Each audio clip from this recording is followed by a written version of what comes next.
എന്താ രാഘവൻ നേരൊന്നും മിണ്ടാത്തേ? എന്താന്ന് വെച്ചാ പറയേ. 50 പവൻ കൊടുക്കാം.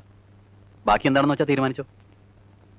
നിങ്ങൾ ഏട്ടനും അനിയനും അങ്ങോട്ടും ഇങ്ങോട്ടും മാറി മാറി തീരുമാനിച്ചോ എന്ന് പറഞ്ഞ എങ്ങനാ? വാ തുറന്ന് സംസാരിക്കാവുന്നവരെ. കല്യാണം വലിയൊരു ആഘോഷമാക്കണം എന്നില്ല ഞങ്ങൾക്ക്. കാരണം 2 കല്യാണം കഴിഞ്ഞിട്ട് അധികം നാളായില്ല. ഗുരുവായൂർ വെച്ച് കെട്ട് നടത്തുന്നത് തന്നെയാണ് ഞങ്ങൾക്കും ഇഷ്ടം. പിന്നെ നാട്ടുകാർക്കും ബന്ധുക്കൾക്കും ഒരല്ല ചോറ് കൊടുക്കണം. അതും അവിടെ തന്നെ ഏർപ്പാടാക്കിയാൽ മതിയല്ലോ. പോരെ? മതി, അത് മതി. അപ്പൊ എന്നാ പിന്നെ അങ്ങനെ നിശ്ചയിക്ക. എന്താ? അത് മതി. അപ്പൊ ഇനി എന്തപ്പോ ഉള്ളത്? സ്വർണത്തിന്റെ ആയി, മുഹൂർത്തായി, സദ്യയായി, ഇനി പോക്ക് വരവ്. അതെങ്ങനെയാ? അതൊക്കെ എന്താച്ചാ വിജയന്റെ ഇഷ്ടത്തിന് ഞങ്ങൾ തീരുമാനിച്ചോളൂ. എന്ന് പറഞ്ഞാൽ എങ്ങനെയാ? താനല്ലേ കുടുംബത്തെ കാരണവരെ. കാരണവരാന്ന് പറഞ്ഞിട്ട് എന്താ പ്രയോജനം? കല്യാണം നടത്തുന്ന വിജയനാ. അപ്പോ അവന്റെ തീരുമാനം. ഒരു വെള്ളം കുടിക്കട്ടെ ഞാൻ. എന്നാ വിജയം പറയ്. അതിപ്പോ നിങ്ങൾ എന്ത് തീരുമാനിച്ചാലും ഞങ്ങൾക്ക് സമ്മതാ.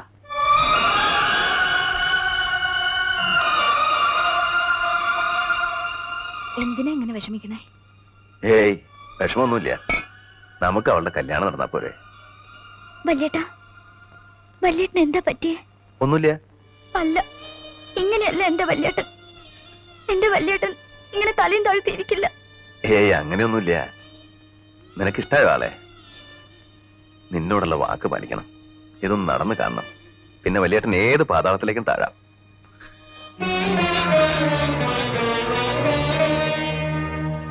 കല്യാണത്തിന് ഒരാഴ്ചയല്ലേ ഉള്ളൂ, അതിന്റെ ഇടയിൽ ഉഴവ്. കല്യാണം എന്നും പറഞ്ഞ് ഉഴവ് നീട്ടിയാ അത് കഴിഞ്ഞാലും ഉണ്ണണ്ടേ? ഇപ്പൊ തന്നെ വൈകി. തുറന്നു കൊടുക്കണ്ടേ? അതൊന്നും നിങ്ങൾ അന്വേഷിക്കണ്ട.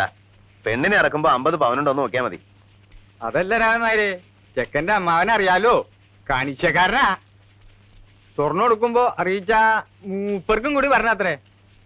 എന്നാണ് എവിടുന്നാണെന്നൊക്കെ കറക്റ്റ് അറിഞ്ഞു വരാൻ പറഞ്ഞിരിക്കും എന്നോട്. എന്താ അമ്മാവനും കമ്മീഷൻ എന്താ വെച്ചിട്ടാ? അതെനിക്ക് അറിഞ്ഞൂടാ, എന്നോട് ചോദിച്ചറിഞ്ഞു വരാൻ പറഞ്ഞു. വിശ്വാസം ഇല്ലെങ്കിൽ വന്നോട്ടെ. അതൊരു താങ്ങാണല്ലോ രാമനായരെ. കാലം മാറിപ്പോയിനേ. മനസ്സനെ വിശ്വാസമില്ലാണ്ടായി. കൂടപ്പറപ്പനില്ല, പിന്നല്ലേ മനുഷ്യന്മാർക്ക്. അടക്കം അവിടെ മുരിയോ. കണ്ണി കണ്ട ആളുകളെ മുഴുവൻ വിളിക്കേണ്ട കാര്യമൊന്നുമില്ല. മനുഷ്യന് ജോലി ഉണ്ടാക്കി വെക്കാൻ. ഇപ്പൊ മനസ്സിലായോ? ഒരു കല്യാണം നടത്താന്ന് വെച്ചാ ചെറിയ കാര്യമൊന്നും അല്ല. എന്ന് വെച്ച് എല്ലാം കൂടെ എന്റെ തലയിലൊക്കെ ഏറ്റണോ? എനിക്ക് വയ്യ. പറഞ്ഞ കാശ് ഞാൻ കൊടുക്കാം. കാശുണ്ടെങ്കിൽ പിന്നെ എന്താ, എല്ലാം നടക്കും. അതിനിപ്പോ ഒരു നടത്തിപ്പോകാരന്റെ ആവശ്യമൊന്നുമില്ല. എന്നാ നീ നടത്ത്, ദിവാകരനും ഉണ്ടല്ലോ. എനിക്ക് മടിയൊന്നുമില്ല, ഞാൻ വേണമെങ്കിൽ. മിണ്ടാണ്ടിരിക്കാമോ? ഭക്ഷണം കഴിക്കാൻ ടേബിളിൽ വരുമ്പോഴാണ് ഡിസ്കഷൻ.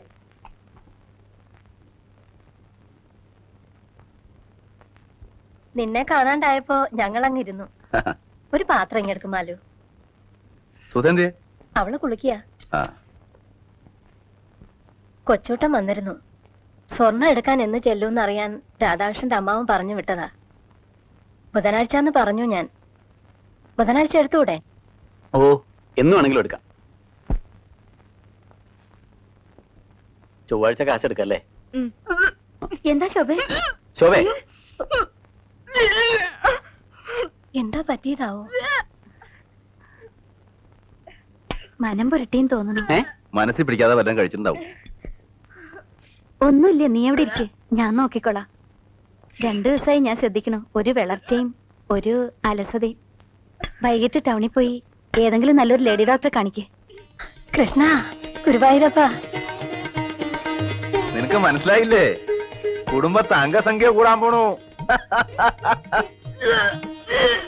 ഇത്തിരി വെള്ളം കൂടി കുടിക്കേ. മതി, വേണ്ടെന്ന് പറഞ്ഞില്ലേ? ഇത്തിരി കുടിക്കും മോളെ, ഇല്ലെങ്കിൽ എന്നെയും ഛർദിക്കും. ഛർദിച്ചോട്ടെ. വേണ്ടെങ്കിൽ കുടിക്കണ്ട. വേഗം റെഡിയാവോ, നമുക്ക് ആ ഡോക്ടർ മല്ലിയെ ഒന്ന് കാണാം. എനിക്കൊരു ഡോക്ടറെയും കാണണ്ട. നിങ്ങളുടെ ഏട്ടനോടൊന്ന് പറഞ്ഞാ മതി. ഭക്ഷണം കഴിക്കുന്ന സമയത്തെങ്കിലും പാടത്തുനിന്ന് നേരെ കയറി വരാണ്ടിരിക്കാം. ചെളിയുടെയും വേർപ്പിന്റെ നാറ്റം സഹിക്കാൻ പറ്റണില്ല.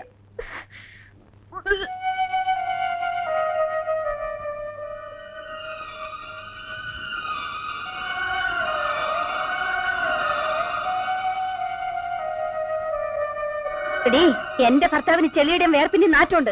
ഈ നിൽക്കുന്നുണ്ടല്ലോ നിന്റെ ഭർത്താവ്, ആ ചെളിയുടെ വേർപ്പിന്റെ വിലയാ. അതുകൊണ്ട് ഞാനത് സഹിച്ചോണ്ടോന്നുണ്ടോ? എന്നാലും അങ്ങനെ പറഞ്ഞല്ലോ നീ. വേറൊന്നുമല്ല പറഞ്ഞത്. വേർപ്പും ചെളിയും കഴി വൃത്തിയാക്കി വരണമെന്നേ ഞാൻ മീൻ ചെയ്തുള്ളൂ. എന്നാലും അത് ഇൻസൾട്ടായി. എന്റെ ഏട്ടാ, ആ വേർപ്പിന്റെയും ചെളിയുടെയും മണം നമ്മുടെ മണോ? ഈ വീടിന്റെ മണോ? എന്നിട്ടും കേട്ട് നിൽക്കണ്ടല്ലോ. സുധേ, ശോഭ മീൻ ചെയ്തത് എന്ത് മീൻ ചെയ്താലും ഏട്ടന്റെ മുഖത്തടിച്ചേനെ. ആരായാലും നിനക്കെന്നെ അടിക്കണോ അല്ലേടി? എന്റെ മനസ്സിൽ നിങ്ങളെ ഞാൻ 1000 വട്ടം അടിച്ചു കഴിഞ്ഞു. മിണ്ടാതെ പോടി അവിടുന്ന്. അവള് പ്രസവിക്കണം. വേണ്ട, അവള് പറയട്ടെ, ഞാനത് കേൾക്കണം. തോന്നിയ ദിവസം പറയാനുണ്ടല്ലോ, ശോഭയ്ക്ക് ഒരു വാക്ക് പഴച്ചു. അതിന് എല്ലാവരും കൂടെ അവളിട്ട് മറക്കണോ? നിന്റെ കല്യാണം നടക്കണമെങ്കിലേ ഈ ശോഭ തന്നെ കനിയണം. അതറിയാവോ നിനക്ക്? അറിയാം. എന്നിട്ടാ നീ അവളുടെ നേരെ കിടന്ന് ചാടുന്നത്? അവളുടെ കാശ് വേണം എല്ലാവർക്കും. അവള് ചീത്ത. എന്ന് വെച്ച് എന്റെ വല്യേട്ടനെ വേദനിപ്പിച്ചാലുണ്ടല്ലോ, ഞാനത് സഹിക്കില്ല. എനിക്ക് ആരുടെ കനിവ് വേണ്ട. ലാളിച്ച് അഹങ്കാരം കണ്ടോ? അത് പോട്ടെ, ശോഭ വിഷമിക്കണ്ട. ഞാനെന്തിനാ വിഷമിക്കണേ? അത്ര വലിയ തെറ്റൊന്നും ഞാൻ പറഞ്ഞിട്ടില്ല, ചെയ്തിട്ടുമില്ല.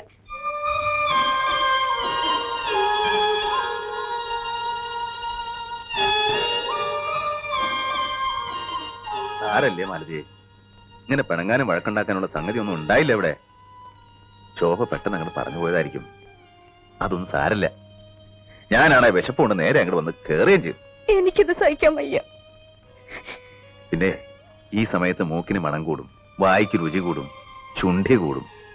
ശ്രീകുട്ടിയെ ഗർഭണ്ടായ കാലത്ത് നീ എന്തൊക്കെ ചുണ്ടിത്തരങ്ങളാ കാട്ടിക്കൂട്ടിയെ. അന്ന് നിന്റെ മണം പിടിക്കില്ല എന്ന് പറഞ്ഞ് നിന്നെ കൊണ്ട് ചന്ദനത്തൈലം പൂച്ചോളാ നീയെ. അന്ന് എനിക്ക് ഇവൾക്ക് ഗർഭമൊന്നുമില്ല, അഹങ്കാര. ഇനി ഇവിടെ ജീവിക്കാൻ എനിക്ക് വയ്യ.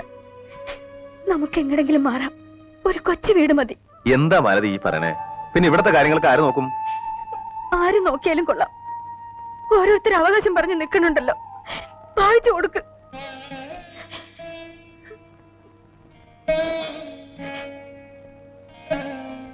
ഈ കുടുംബത്തെ 4 കുറ്റി, 4 അതിര്. ഞാൻ ഇതുവരെ ഒന്നും ആലോചിച്ചിട്ടില്ല.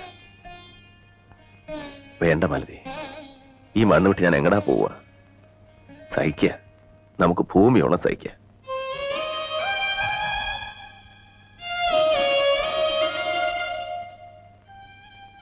സുധയുടെ കല്യാണം കൂടെ ഒന്ന് കഴിഞ്ഞു കിട്ടിയാൽ മതി.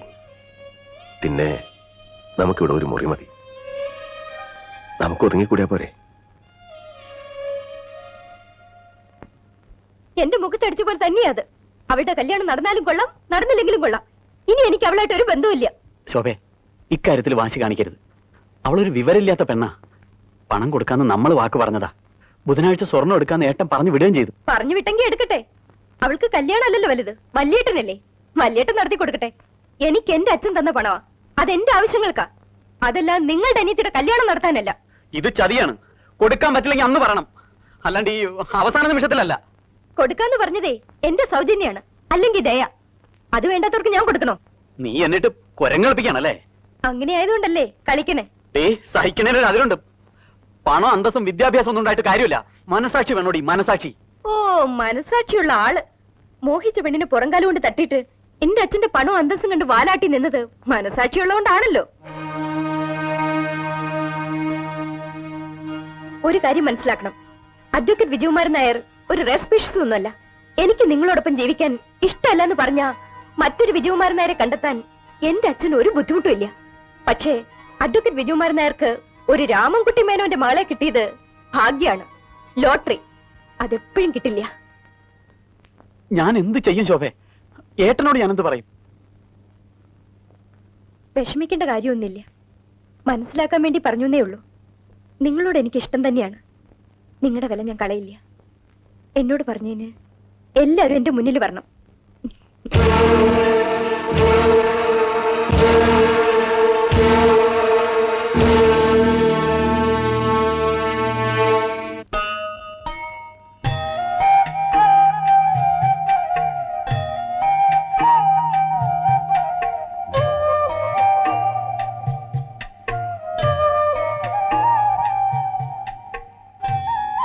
എന്തിനാ വെറുതെ ഒറ്റയ്ക്ക് ഇങ്ങനെ ആലോചിച്ചിരിക്കണേ? ഇന്ന് രാമായണം പോലും വായിച്ചില്ല. ഞാൻ ചോറ് വിളമ്പട്ടെ? ഇന്ന് ഉച്ചയ്ക്ക് ഒന്നും കഴിച്ചില്ലല്ലോ. പിന്നെ മതി, എല്ലാരെയും കഴിയട്ടെ. ഇനി അതാ ഇവിടത്തെ പതിവ്. എല്ലാവരുടെയും കഴിഞ്ഞിട്ട് നമുക്ക് ഒരു കുഴപ്പമില്ലല്ലോ.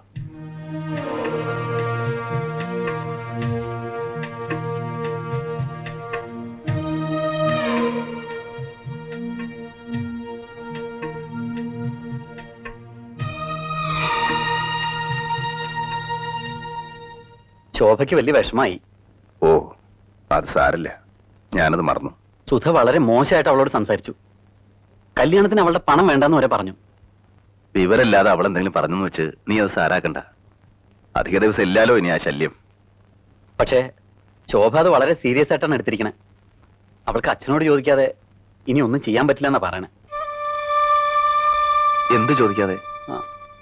കാശിന്റെ കാര്യം ശോഭയുടെ പണം കിട്ടുമെന്ന് തോന്നണില്ല. എന്താ നീ പറയണേ? ആകെ പ്രശ്നമായി. നമ്മൾ വേറെ എന്തെങ്കിലും ഒരു വഴി ആലോചിക്കണം. എന്ത് വഴി? ബുധനാഴ്ച സ്വർണ്ണം എടുക്കണ്ട. പണം കിട്ടിയില്ലേ കല്യാണം നടക്കില്ല. എന്നെ ചതിക്കരുത് നീ. ഞാൻ എന്താ ചെയ്യാ? പണം എന്റെ അല്ല. പറയാനുള്ളതൊക്കെ ഞാൻ പറഞ്ഞു നോക്കി. ശോഭ സമ്മതിക്കണില്ല. എന്റെ ഈശ്വര, ഞാൻ ആരോടാ ചോദിക്കുക? എങ്ങട്ടാ പോവാ? ഒക്കെ സുധ ഉണ്ടാക്കിയ പ്രശ്നമല്ലേ? ഇനി അവളും ഏട്ടനും ഏടത്തി അമ്മയും എല്ലാവരും കൂടെ ശോഭയോടൊന്ന് പറഞ്ഞു നോക്ക്. നീ പറഞ്ഞാ കേൾക്കാത്ത ഞങ്ങൾ പറഞ്ഞാ കേൾക്കോ? അത് പറയണത് പോലെ ഇരിക്കും. എന്നുവെച്ചാ എല്ലാരും കൂടെ ചേർന്ന് അവളുടെ കാല് പിടിക്കുക അല്ലേ? പിടിക്കണമെങ്കിൽ പിടിക്കണം. കാര്യം നടക്കണ്ടേ? അതിന് മേളത്തെ രാഘവന്മാർ രണ്ടാമത് ജനിക്കണം. ഭൂമിയോളം താഴാ, പിന്നെ എങ്ങടാ താഴാ? വേണ്ട, താഴണ്ട. വേറെന്താ മാർഗം എന്ന് വെച്ചാൽ ആലോചിക്കാം. ഒറ്റ മാർഗമുള്ളൂ. സുധയ്ക്ക് ഇത്തിരി വിഷം വാങ്ങിച്ചു കൊടുക്ക. എന്താ പറ്റോ? അതൊന്നും എന്നോട് പറയണ്ട. പെൺകുട്ടികളായി ഇത്തിരി അച്ചടക്കം വേണം. എവിടെയും കയറി എന്തും പറയാന്ന് കരുതരുത്. ഞാനൊരു കാര്യം ചെയ്യാം. എന്റെ വകയായിട്ടൊരു സംഖ്യ അങ്ങോട്ട് തരാം. ഒരു 25,000 ഉറുപ്പ്യ. ബാക്കി ഏട്ടൻ ഉണ്ടാക്ക്. പിന്നെ എവിടെന്നെങ്കിലും ഒക്കെ പറയും. മതിയടാ, നിർത്ത്. നീ മേലെ തച്ചുനാർക്കുണ്ടായത് തന്നെയോടാ. ഏട്ടൻ നിലമറന്ന് സംസാരിക്കരുത്. ആരാ നില? നിന്റെയോ? നിനക്കെന്ത് നിലയുണ്ടടാ? നിന്റെ വാക്കിന് സത്യമുണ്ടോ? നീ മനുഷ്യനാണോടാ? 25,000 ഉറുപ്പ്യ. നിന്റെ പെങ്ങക്ക് ആ ധർമ്മം വേണ്ടെങ്കിലോ? വേണ്ടെങ്കിൽ വേണ്ട. വിജയ, ഇങ്ങോട്ട് വാ.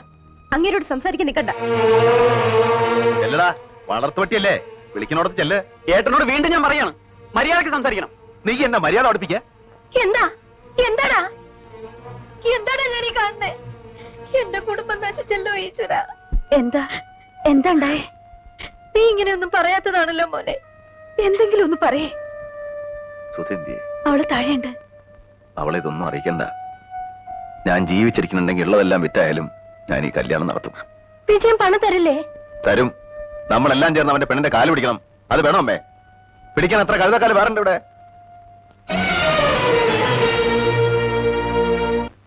നിങ്ങളിനി ഒരു കാര്യത്തിനും വരരുതെന്ന് കരുതിയതാ.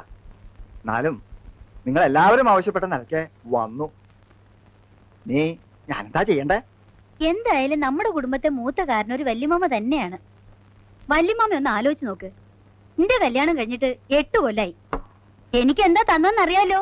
15 പവൻ. ഇപ്പൊ സുധയ്ക്ക് കൊടുക്കാൻ പോണത് 50 പവനാ. കൊടുത്തോട്ടെ, ഒരു പരാതിയില്ല. എന്ന് വെച്ച് ഞങ്ങൾക്കെല്ലാം അവകാശപ്പെട്ട തറവാട് മാത്രം വിൽക്കാൻ പറ്റില്ല. വിറ്റുന്ന് ആരാ പറഞ്ഞു നിന്നോട്? വിറ്റും പെറുക്കി ഈ കല്യാണം നടത്തുമെന്ന് പറഞ്ഞ് ആധാരക്കെട്ടും കൊണ്ട് മെനഞ്ഞാൻ ഇറങ്ങി പോയതാ. ഞങ്ങളോട് ആരോട് ആലോചിച്ചിട്ടില്ല. ഇവനൊരാണല്ലേ, ഇവനോട് പോലും ഒരു വാക്ക് പറഞ്ഞില്ല. അത് ചെയ്യാൻ പാടില്ല. കുടുംബത്തിൽ സ്വന്തം ഇഷ്ടം മാത്രം നോക്കാന്ന് പറഞ്ഞാ അത് തെറ്റന്നെയാ. ഞങ്ങൾ എന്തിനു വേണമെങ്കിലും തയ്യാറാ. പക്ഷെ എന്നോടൊരു വാക്ക് ആലോചിക്കണ്ടേ വല്യമാമ? വിൽക്കാനാണെങ്കിലും പണയം വെക്കാനാണെങ്കിലും ഞങ്ങളുടെ ഒക്കെ സമ്മതവും കയ്യൊപ്പും വേണം. അതാലോചിച്ചിട്ടില്ല. ആലോചിക്കേണ്ടൊന്നുമല്ല. അതിനൊക്കെ പല വഴികളും ഉണ്ട്. ഒന്നും അറിയാതെയല്ല.